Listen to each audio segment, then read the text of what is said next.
bem-vindos a mais um desafio de matemática, mais um vídeo do canal, pessoal. Acharam o valor do raio? Então vamos lá? Para vocês resolverem esse exercício, vocês precisam lembrar de uma das propriedades fundamentais da reta tangente. Olha, aqui eu vou fazer um esboço. Aqui eu tenho uma circunferência, vou traçar uma reta tangente, passando por esse ponto da circunferência. Vou traçar outra reta tangente, passando por esse ponto da circunferência. Vocês têm que saber também que aqui é o centro da circunferência, que ao ligar o centro da circunferência aos pontos de tangência, nós temos a medida do raio. Mas o que vocês precisam saber mesmo é que quando essas duas retas tangentes são tocadas de um mesmo ponto externo a uma circunferência, esse ponto até os pontos de tangência, esses segmentos aqui, eles têm que ter a mesma medida, tá? Então, vamos aplicar isso no desenho ao lado. Vamos lá.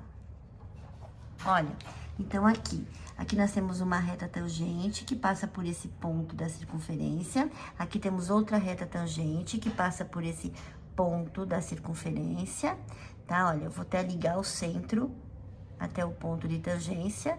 Nós temos o raio, tá? Então, olha, aqui nós temos essas duas retas tangentes que elas são tocadas de um mesmo ponto externo a uma circunferência.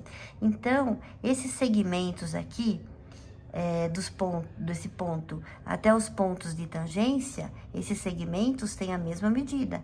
Então, aqui tem a mesma medida desse segmento. Vou fazer isso também aqui em cima, olha. Aqui nós temos outra reta tangente que passa por um ponto da circunferência. Vou unir esse ponto ao centro da circunferência. Temos o raio, certo? Como eu disse, aqui nós temos duas retas tangentes que são tocadas de um mesmo ponto externo a uma circunferência, e os segmentos desse ponto até os pontos de tangência tem que ter a mesma medida. Esse segmento tem que ter a mesma medida desse segmento. Tudo bem até aí? Agora, pessoal, olha, aqui temos uma outra reta tangente, né? Que passa por esse ponto. Vamos unir o centro até esse ponto de tangência, tendo o raio. Aqui não é o raio, pessoal? Então, esse pedacinho aqui também é o raio. E esse pedacinho aqui também é o raio. Agora, esse pedaço aqui eu vou expressar da seguinte maneira, olha. Preste bem atenção, olha, daqui até aqui não é 15? Então, esse pedaço aqui é tudo isso, tirando esse pedaço. Vou escrever o que eu acabei de falar, olha, tá?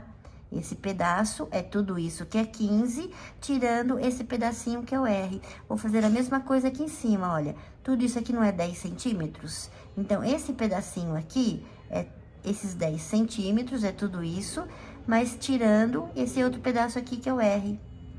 Se eu coloquei aqui 10 menos R, aqui é a mesma medida, vou colocar também aqui 10 menos R. Se eu coloquei aqui 15 menos R, é a mesma medida, vou colocar aqui também 15 menos R. Pessoal, agora eu vou traçar uma reta paralela ao diâmetro aqui da circunferência, olha.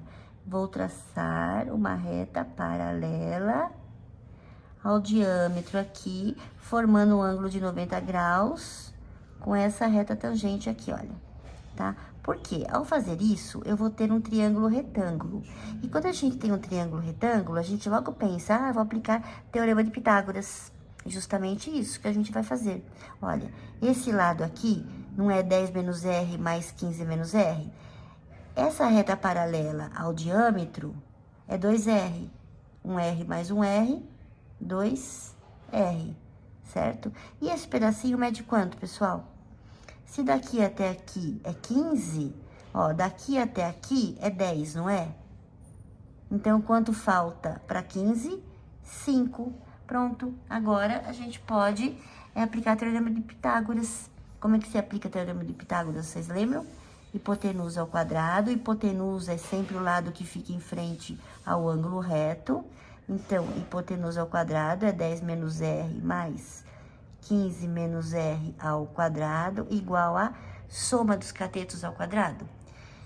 Esse cateto é 5, 5 ao quadrado. Esse cateto é o 2R, 2R ao quadrado. Tudo bem? Agora, a gente tem uma equação com uma variável só, que é o R, que é a medida do raio que a gente vai achar. Então, vamos fazer, olha, vamos resolver. Aqui dentro do parênteses, vamos somar os termos semelhantes. 10 mais 15, 25. Menos 1R com menos 1R, menos 2R ao quadrado. Aqui 5 ao quadrado é 25. E 2R ao quadrado é 2R vezes 2R's, que é 4R ao quadrado. Aqui não é produtos notáveis, pessoal? Como é que se resolve produtos notáveis? É 25 ao quadrado e 2R ao quadrado. E aqui no meio fica 2 vezes o primeiro termo vezes o segundo termo. O sinal que vai aqui sempre é mais, e o sinal que vai aqui é sempre o daqui. Aí menos, então eu coloco menos. Igual a 25 mais 4R ao quadrado. Então, vai ficar 25 vezes 25, 625. E aqui vai dar quanto? 2 vezes 25, 50. 50 vezes 2, 100R. Mais 2R ao quadrado é 2R vezes 2R, 4R ao quadrado. Que vai ficar 25 mais 4R ao quadrado. Como a gente quer saber o valor de R, vamos isolar o R de um lado e deixar os números sem o R do outro. Olha, esse menos 100R permanece aqui no primeiro membro, esse mais 4R permanece no primeiro membro, esse mais 4R ao quadrado tem que sair do segundo membro, para o primeiro membro fica menos 4R ao quadrado. No segundo membro permanece o 25, e esse 625 que está no primeiro membro, para o segundo membro, fica menos 625. Então, olha, mais 4R ao quadrado com menos 4R ao quadrado, zero. Sobrou menos 100R igual a... Tenho 25, dá para tirar 625? Não, fica faltando 600. Então, fica R igual a menos 600 dividido por menos 100. Por menos 100. Menos e menos mais, 600 dividido por 100, 6.